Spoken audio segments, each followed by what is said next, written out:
Warren, and welcome to this video. My name is Alex. You are here at the RMD Reads, where I like to babble and BS about my life and books that I read. This video is going to be a little backwards because I accidentally deleted my intro and like the good parts of the footage. So I got a haircut after I filmed the rest of the video. So I'm redoing the intro, shorter hair, hi, hello. And let me tell you what the video is going to be about. So I have 65, that's right, 65 unread Book of the Month books on my shelf. Those two shelves right there are all unread Book of the Month books that I have been hoarding like a dragon for probably like 3 years. And they take up a lot of room on my shelves. There's a lot of books there that I don't necessarily, like I would not just pick up.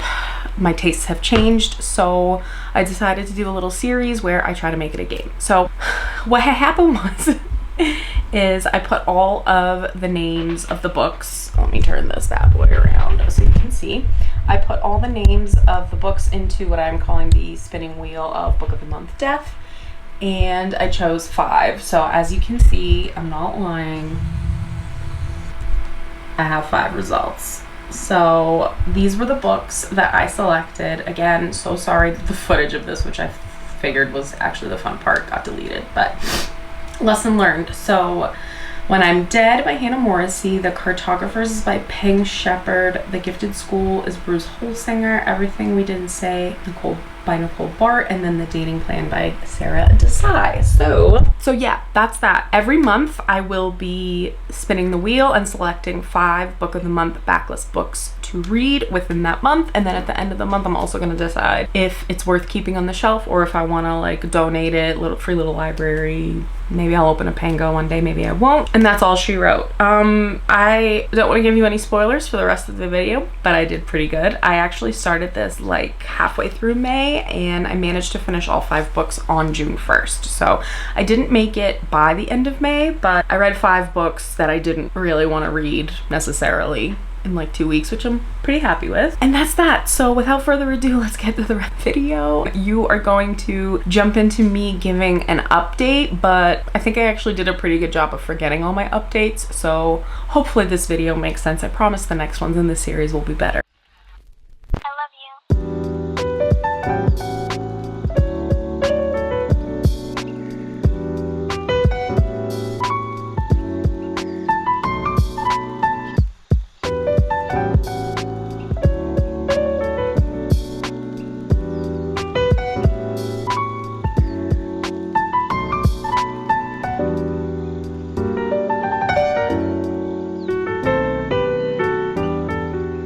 You love this light and angle, or do we hate it? World may never know. Yeah, I'd say that's a little better, but now I just, I've read this. I haven't read this.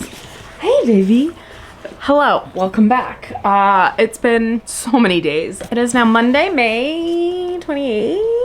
It's Memorial Day, whatever. Happy Memorial Day. Let's see. Okay, so we're here talking about my Book of the Month backlog challenge, and it's going so well. I haven't updated at all, but I have finished, nor have I recorded any b-roll or put any b-roll in, but I finished 3 of the 5 books that I had randomly chosen for me by the random generator website thingy, and that's all I have to say about that. No, I would say that out of the 3 of these, my favorite was The Cartographers by far, by Peng Shepherd. I just finished this one yesterday, I think. This came out in 2022. Like, I convinced myself this came out last year in 2023. I've had this sitting, I've been carting this around quite literally across the country for 2 years, and I finally read it. That's wild. And it was 4 stars easily, and I definitely will be keeping this one on my shelf. So The Cartographers follows our main character, Nell, whose father mysteriously dies. They are literal and figurative cartographers. They work with maps, and she hasn't spoken to her dad in like 10 years because of some drama that happened when she was interning for him at the New York Public Library. This takes a super magical realism turn when Nell realizes that the map that her father like ousted her over contains directions and like the ability to see a town that doesn't exist unless you have that map. Turns into like a murder mystery, very adventurous, very blend of like some sci-fi elements. I do think that a lot of the reveals of characters was very predictable, but other than that, I really enjoyed this for being for being almost a 400-page book. It read really quickly, enjoyed highly. So that's the most recent one. Again, sorry, there's no B-roll. My back is just absolutely screaming in pain. I actually have an MRI. I went and got an x-ray last week. I have some childhood injuries that are just not doing well in my old age. So as you can see, I'm in my rocking chair about to give myself a heated massage while I read. But I was like, you did your makeup today. The lighting is great by this window. Let's make some moves. So that's that. Let me go back to the beginning and talk about When I'm Dead, which I may or may not have talked about. I ended up finishing this and I gave it 4 stars. I think I did talk about it, but just as a brief recap, because that's what we're doing. It's been many days. This is a slow burn police procedural-ish murder mystery. It follows a couple. The wife is the medical examiner and the husband is a homicide detective in the town, and their daughter not only goes missing, but her best friend is found murdered. So you go back and forth between a couple of different POVs and different timelines of them trying to figure out what happened to the victim that actually was murdered and also trying to find their daughter at the same time. This one, again, super easy, quick, fast-paced read. I gave it 4 stars. I thought it was a very enjoyable thriller. I thought, again, it was predictable, but I thought that the fast pacing really lent itself well to this. It didn't feel like one of those thrillers that you're like, holy shit, when is this ever gonna end? So that's that. Now, another part of this whole challenge in this video is if I am successful in reading the books within the month. Now, also sidebar, let's not pretend that I'm gonna finish the other 2 books by June 1st. That's not gonna happen. But since I started this challenge like way towards the middle of May, I'm gonna give myself like till the middle of June, so like 30 days. I am gonna start simultaneously the next vlog series, so the 5 books that I'll have to, the 5 back of the month backlist books I'll have to read in June. So there's gonna definitely be some overlap of me like still working on this video with the last 2 books for this initial installment and then getting started on the next 5 books that the Wheel of Death picks. So, that was like a Russian nesting doll sidebar within a sidebar.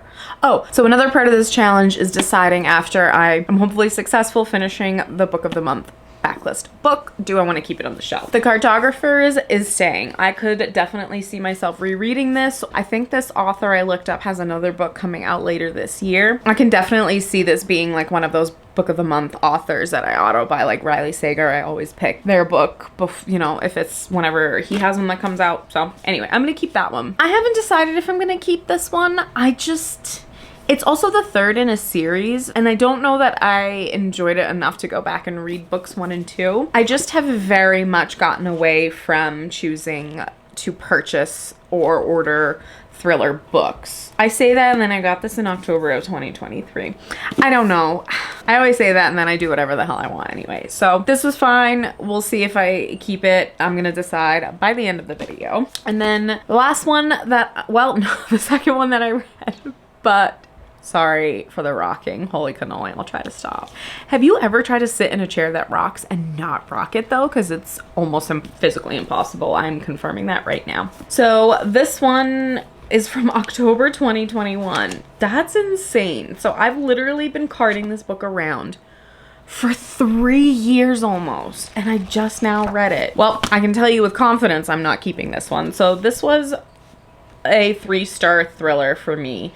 Very slow burn, very heavy-handed on the social commentary, not in a way that I enjoyed. I thought it was very much in your face, and then the sections that would get really science-y I thought didn't match the rest of the dialogue and the rest of the prose, but What do I know? So this one follows our main character Juniper, who has to return to her hometown because someone's fallen ill and she has to take care of the library, I believe. Yeah, she has to, okay, that's right. So her lifelong friend Cora has cancer and she is the town's children librarian. So Juniper comes back home after like 15 years to help out. We find out that her brother Jonathan, that she's estranged from, still lives in the town, and he is actually housing, along with their parents, Juniper's 13-year-old daughter, who she left behind and has not been a really mother to. The grandparents raise her. We get back and then we start uncovering the details of a murder, a double murder that happened many, many years ago when Juniper was just graduating high school, and it was her and her brother's next door neighbors. It rattled the town. It was the same time that she got pregnant. She didn't tell anyone who the father was, and she dipped out and left her baby. So like a lot of things happened, traumatic for her. She leaves, now she's back. It was fine. It was very slow burn. Again, you know, I will say actually this one, there were a couple of things that I didn't anticipate coming together in the end, and they actually made a lot of other plot holes that I personally found made them make sense at the end, which I can appreciate, but it just wasn't enough to like, it's nothing special. It's just, I don't know. Thrillers are hard to thrill if they're following this like same pattern over and over again, especially domestic thrillers or things that involve dual timeline POVs. There's always a group of girls and we have the final girl and then their brother is involved. I don't know. They just always feel the same. If you have any thriller, I love a good thriller all day, every day. So if you have a good thriller recommendation, please let me know in the comments. I would love to read it. Yeah, this one, 3 stars. I'll forget about it. I've already almost forgotten about it, TBH. So this one is going bye-bye. Those are the book updates. So I have 3 out of the 5 books done. I will be keeping at the very least one of them. And I have 2 left. So I have The Dating Plan by Sarah Desai, I believe. And then I also have The Gifted School by somebody who could be too sure. Gifted School is giving slice of life, which I'm not really feeling right now. I just have been on such a hot streak with my reads. Even if they're like 3 stars, I'm still enjoying what I'm picking up. So that's that. I don't want to confuse the vlog with any other reading updates, although I do have them. So I'm gonna end it there, but I will try to do better once I get started on the other 2 books to film some better B-roll. And again, no one get after me for this not being done by the end of May. I did my best. I thought getting 3 of them done in 2 weeks is pretty impressive. So we're gonna roll with that, and I will see you guys in whenever the next update is. Okay, bye.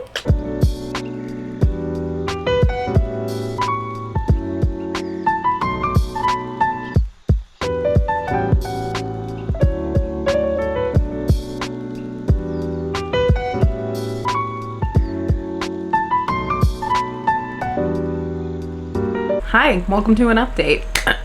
As per usual, I don't remember when my last update was, but today it is Friday, May 31st. So the month is almost over, and technically I have 1 more book to finish after this. But as you saw from my 15 seconds of B-roll, I did start The Dating Plan by Sarah Desai, and I am now 180 pages in, and I am actually really liking this. Do I think it's gonna be a new favorite romance? I do not. I feel like chapter to chapter our timelines are kind of jumpy. Like it feels like I've accidentally skipped a chapter in a DVD. Like remember DVDs when you put them in and it like had the chapters at the beginning? Anywho, this is really cute. It follows our main girl Daisy and Liam, and it's a brother's best friend situation. He's been gone for the last 10 years after he stood her up as her prom date. Bad boy that her family kind of took in under their wing. She's the damaged girl with all the aunties, and like the vibes are really good. It reminds me of Dating Dr. Dill by somebody. I'll put it up here.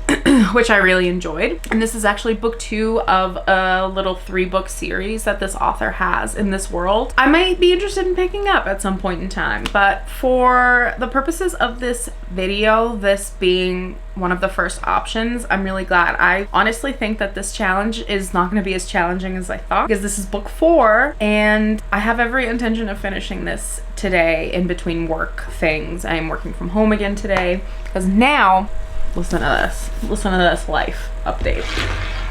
my air conditioner's not working at work, and I've been trying to get someone to come fix it for over a week, and it's just not happening. So I now have to work on a Saturday and go meet someone who thankfully is like gonna take time out of their schedule to come hopefully at least try and diagnose the issue, and then like whatever, come fix it on Monday. I don't care. But TGIF, I'm so excited for the weekend. I'll probably continue this vlog through the weekend because I know it would be really baller of me to finish the gifted school, aka this whole challenge, by tonight, which would make it have followed the parameters that I set of like finishing the 5 books within the month that the vlog is for. So this is the May. That thing's kind of chunky. It's like this big. You can see it back there. I'm literally I got it. Okay, she's kind of thick, so I might try to just finish that over the next couple of days. So, and I went 2 days into June.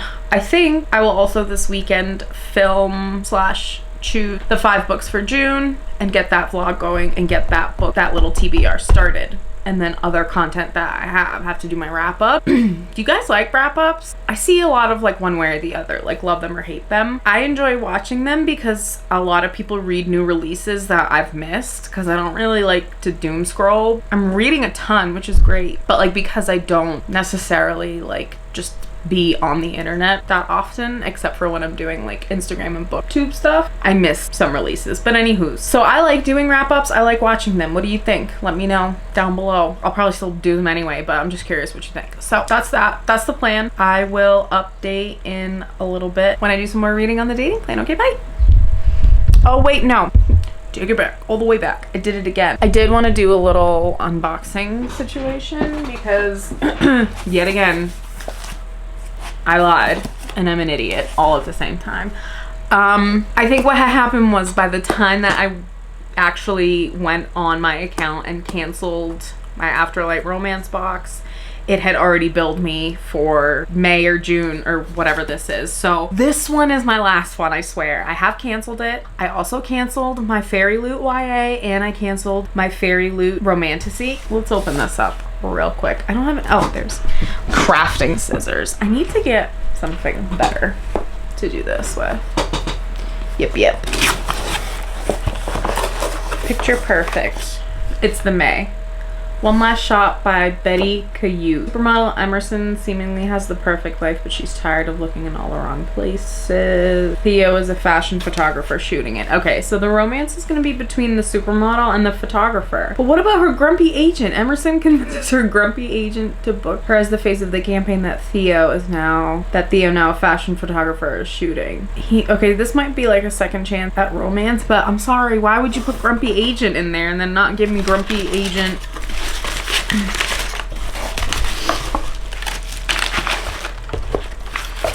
Bro, what?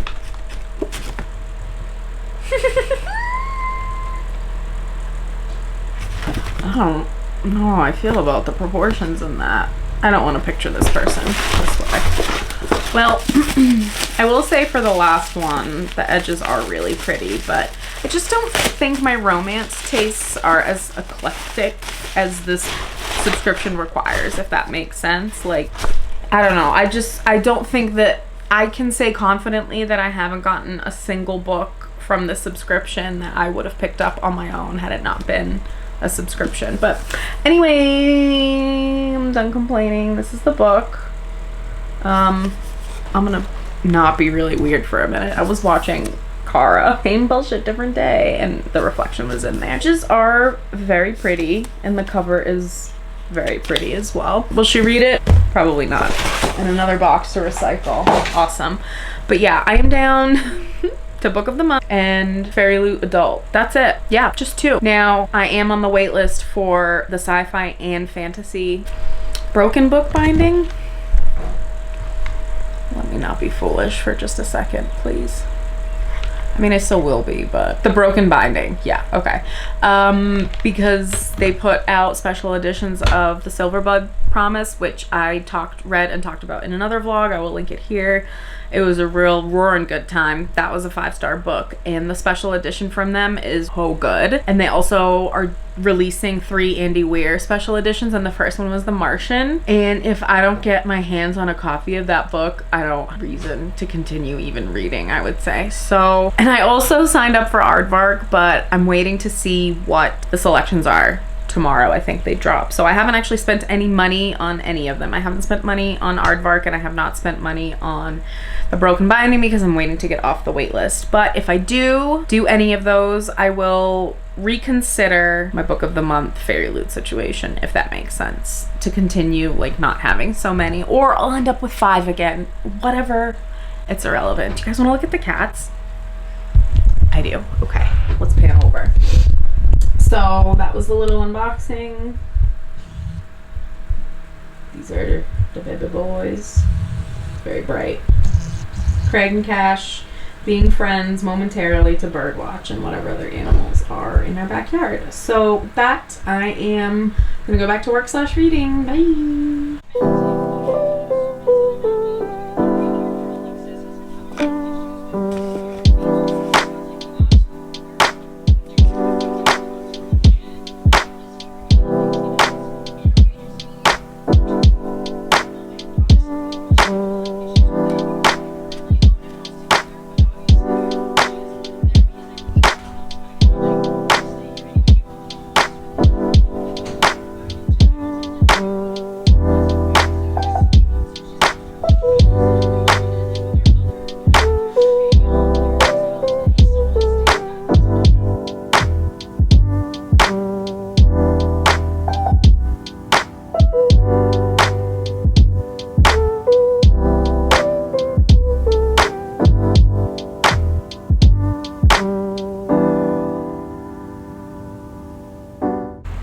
Hello. Hi. I did a little bit of B-roll, hopefully, but if not, sorry, not sorry. But I have finished all of the books that I picked, and honestly, I'm just as surprised as you all are probably. So I didn't finish The Gifted School by Bruce Halsinger in time for it to be like technically for the May book of the month backlist, but I did finish it yesterday, June 1st, so I'm not gonna complain. Okay, T's and P's, thoughts and prayers. Ironically, The Dating Plan by Sarah Desai. I gave this 4 stars. I thought it was very cute. I had a couple of issues with it. I thought that it like was I felt that we went from our romantic characters not having seen each other in 10 years to like jumping in bed together, and we're supposed to believe that they've always held this torch for each other, but I think it would have benefited, the romance would have benefited if the author had like done a dual timeline or maybe type of thing where they go back to like the high school days and give us some examples instead of these like anecdotes stuffed into single paragraphs every once in a while, if that makes sense. I'm probably not making any sense. I'll tell you why after I go through my thoughts. You know, maybe like 3.75 now that I'm really rehashing it. So we'll leave it at 4 stars, but I don't know if I liked it enough to read books 1 and 3 in the little series. I can definitely see this being set up as like an Abby Jimenez little trilogy where you get the Easter eggs of the other characters from the other books, but you see this. You saw all those 2 shelves that are book of the month. I don't have time to read the other 2 books in this if it's not like a 5-star banger. So that's that. I'm gonna stick with 3.75. 3.75. It was really easy to read. It was very cute, very enjoyable, but it was just missing something for me that I need in a romance, and that's all I have to say about that. The Gifted School by Bruce Halsinger. So somehow I started this on Friday, May 31st, and I did finish it June 1st. So I read this in 2 days. 452 chapters about a group of entitled bitchy women and their bratty kids. I gave it 3.5. Okay, so on Goodreads, I gave it a 3-star, and then in my review, I said 3.5, and mostly I'm wondering what season of my life I was in 2019 that made me pick this book, because this is the July 2019 book of the month, and I guarantee you I picked it as like in that month. I would never have added this to a box. I really don't know what possessed me to pick this. So This book is the most slice of life that you've ever read in your entire life. It follows four girlfriends that all have kids that live in Crystal, Colorado, which I thought was cool, that there was a lot of landmarks and places they were talking about that's not far from where I live and like I'm actually familiar with. So I always enjoy reading a book in an environment that I am familiar with because it makes it easier for you to picture a lot of things. So I did enjoy that. And the pacing of the first half was really, really good. So I flew through the first half. Back to the summary. I never can keep my thoughts in a straight line. Four friends, kids, they live in Colorado, and like any mom, they all think that their kid shits ice cream and is just like the best thing that's ever happened since sliced bread, and they're all little geniuses, which for the most part is not true. And in their community, there's an announcement in their community that they're gonna build this gifted school, basically, which is not what it's called, but that's really what it is. And there's going to be this rigorous and strenuous multi-step process for the kids to apply and get in. And in this like small knit community of pretty affluent people, it starts to raise a stink, especially when we start getting a POV of a family whose son is very gifted and is applying to the school, and his mom and grandma and him are the cleaning people for the four girlfriends and like their kids. So it's a very interesting setup. I just don't really care for slice of life anymore. Like, I don't know, it just bores me. This surprisingly didn't bore me for the first half. It's really well written, but the second half I was like, oh my god, just get to the point. And guess what, for me, not having children and not really being able to relate to any of these characters, I was like, I could honestly not have cared any less about this. So 3.5 stars is generous. I'm gonna say for the video it's 3 stars. So for the point of this video, it's a 3 stars. So that's that. Let me get the other books so we can wrap this up, because this has been going on for years, I feel like. Okay, really quickly before I do my little spiel wrapping this vlog up of the 5 books I read. Story time. I have been dealing with some lower back pain, which I think I may or may not have talked about, but yesterday I woke up and it was just like unbearable, and I got an x-ray, but I don't have another follow-up appointment until the 19th, and I had to switch places because the first spine specialist I went to, I don't know my geography around here, so I picked an office that is literally on the complete south opposite side of Denver for me, meaning I have to drive through like 2 hours of traffic to get there and then another 2 hours back. So I got the x-ray there and they gave me an anti-inflammatory a prescription, which I had been taking, and it helped a little bit, but then because I switched to a different spine place, which they're not going to get me in until the 19th, I'm like, yesterday I woke up in such pain. I was like, I don't know what else to do except go to the ER. So I went to the ER, and the reason that I went yesterday is because I started having like pretty bad muscle cramp and muscle spasms in my left leg from my lower back and